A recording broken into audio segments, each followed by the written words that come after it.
खूप दमला असशील ना?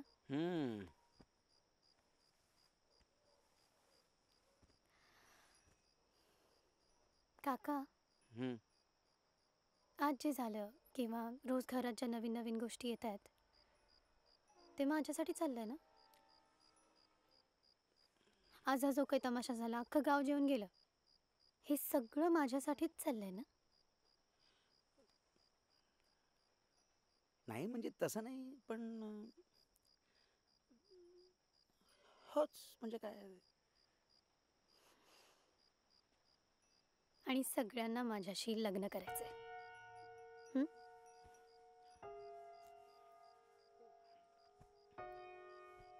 रुपे,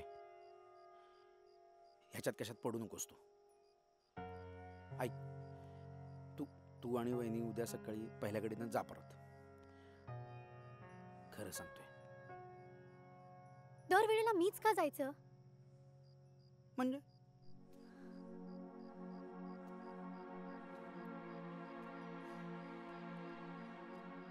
पप्पा मला कायम एक गोष्ट सांगायचे. एक गाव होतं, तिथे एक राजा आणि त्याची राणी राहायचे. एक दिवस त्यांना एक सुंदरशी राजकुमारी झाली. राजा आणि राणी खूप खुश होते, पण त्या गावाला ते आवडत नव्हतं.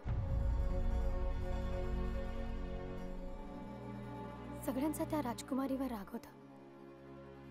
राजाची आई त्या राणीला म्हणाली, आम्हाला राजकुमार पाहिजे होता, पण तू तर या कार्टीला जन्म दिलास. पांढऱ्या पायाची कुठली. हे काम कर, हिला कुठेतरी सोडून ये, नाहीतर तू पण हिला घेऊन कायमची इथून निघून जा. आम्ही राजासाठी नवीन राणी आणू.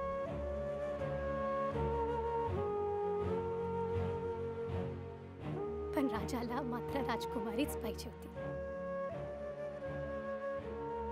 त्याचा राजकुमारीवर आणि राणीवर लई जीव होता, म्हणून तो दोघींना घेऊन ते गावात सोडून निघून गेला आणि परत त्या गावात कधीच गेला नाही.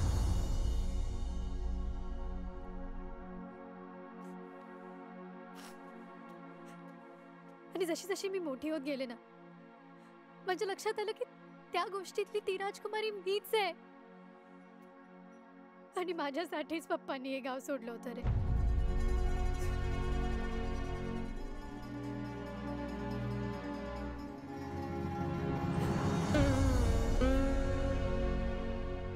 खरं रूप आहे.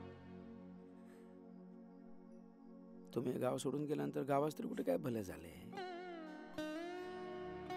वाटोळच झालं सगळं.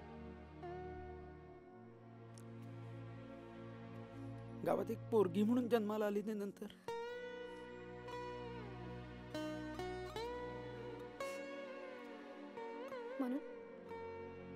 म्हणून आता ही राजकुमारी कुठेच नाही जाणार आहे.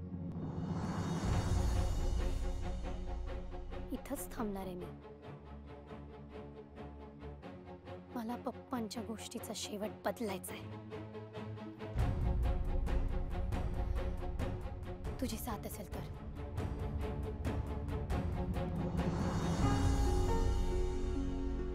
रुपये आपण दोघं मिळून बदलू.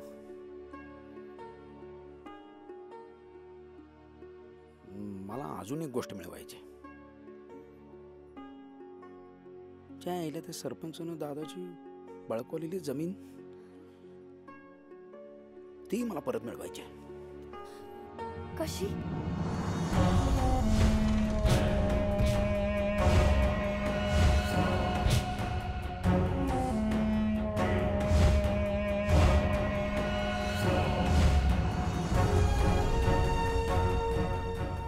आता तर तू बोलावत सगळ्यांना. सांग,